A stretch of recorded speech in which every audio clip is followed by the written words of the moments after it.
It was a grand experiment, the release of a captive killer whale, taken home to Iceland after so many years in an aquarium. Keiko is just the most amazing whale that's ever lived. Tonight, the beloved Keiko, Hollywood's Free Willy, is gone. Now, first for local news, KOMO 4 News. Good evening. We got the heartbreaking news from Norway tonight. Keiko, the orca whale known to millions as the star of the Free Willy movies, is dead. He died this afternoon in Norwegian coastal waters following the sudden onset of pneumonia.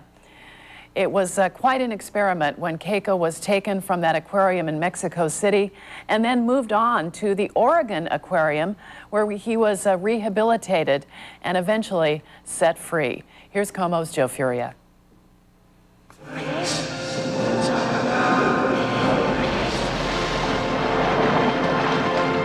Hard to believe it's been 10 years since so many of us first met Keiko.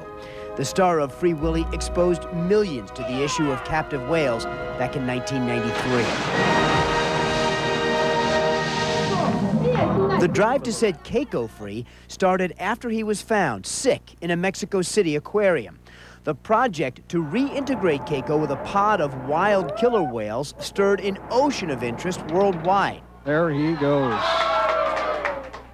Seattle's Michael Harris, a spokesperson for the Free Willy Keiko Foundation, says this orca opened people's eyes. I find Keiko to be a great inspiration, and I know that tens of millions of people around the world do as well, and I'm going to miss him. Keiko was rehabilitated at the Oregon Coast Aquarium, then airlifted to Iceland in 1998. His handlers prepared him for the wild, teaching him something that to many seemed natural, yet in captivity he'd never had to do: catch his own live fish. Keiko was released from Iceland in July 2002 and swam straight to Norway, an 870-mile trip that seemed to some to be a search for human companionship. He first turned up near a Norwegian village. There he allowed fans to pet and play with him, becoming such an attraction that animal protection authorities imposed a ban on approaching him. At 27, he'd already outlived most whales in captivity, but those closest to Keiko had no idea he was so sick. No idea the end of an incredible story was so close at hand. No, Keiko actually had been really healthy. He'd been swimming actively, good appetite. It was only yesterday that we started to see any signs of problems. And Keiko was just the most amazing whale that's ever lived. Well, he didn't live as long as many had hoped, but for 5 years, Keiko managed to become what so many had long wanted him to be: a wild whale. Kathy? It was quite a story. Joe, thank you very much. The Orca Conservancy says Keiko's death should not affect plans to relocate Luna.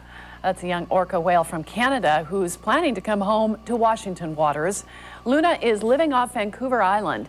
He became separated from his family pod more than 2 years ago, and he's not doing well by himself. He's become a threat to boats and to himself. Canada and the United States plan to reunite Luna with his L-Pod family in the spring. We all remember when the movie star made his home on the Oregon coast. Tens of thousands from the Pacific Northwest would come to catch a glimpse of the icon known as Keiko. Now his caretakers in the Free Willy Foundation are speaking out about the orca's sudden and unexpected death.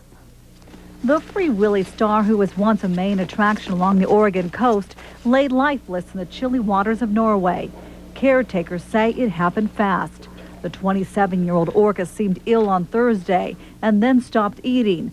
He was then found dead Friday night after he was having trouble breathing. In the end, we couldn't hear him breathe anymore, so that's when we took our flashlight and went out to have a closer look. Pneumonia is being listed as the most likely cause of Keiko's death, who made Norway his home late last summer after surfacing in Western Fjord. It's been an unusual life for the 35-foot-long mammal. He starred in 3 Free Willy movies. He was then captured in Iceland in 1979 and sold to a Mexico City aquarium. 7 years later, he arrived at the Oregon Coast Aquarium in Newport to start rehabilitation. Big guy, you want to come over here? Then 2 years later, hundreds of onlookers watched as handlers prepared the thriving orca for his journey home to his native waters of Iceland. The Northwest spokesperson for the Free Willy Foundation, Michael Harris, says Keiko enjoyed freedom in the open sea for 5 years, even though he never completely returned to the wild. Harris says they knew it would be tough for Keiko to adapt to the wild after spending so many years in captivity. And yeah, it cost a lot of money to do that, as any startup project would cost a lot of money to do. This has never been done before. But at the same time, how do you place a dollar value on a promise kept to millions of kids? And it was that promise and passion for the beloved orca, who won hearts in Oregon and across the world, that kept caretakers by his side. No doubt, his memory will live on. The most extraordinary memory is when we saw him with wild killer whales. Keiko is a part of all of our hearts, you know. He was an amazing animal, and he wasn't just a cool killer whale, it just was a cool soul in a lot of ways. Touching story, little Keiko. Caretakers say Keiko will either be brought up on land or towed out to sea. They might hold a memorial service for him. We'll keep you posted. Staff at the Oregon Coast Aquarium is also shocked to hear the news of Keiko's death. The senior mammologist who worked with Keiko says it was a once-in-a-lifetime experience to work with the intelligent mammal. Anyone that worked with him was touched by him. He was a very unique animal. He adapted well to people, obviously maybe a little too well. He was just an amazing animal. Since Keiko's departure 5 years ago, the Oregon Coast Aquarium has built new attractions, such as the Passages of the Deep, to draw tourists.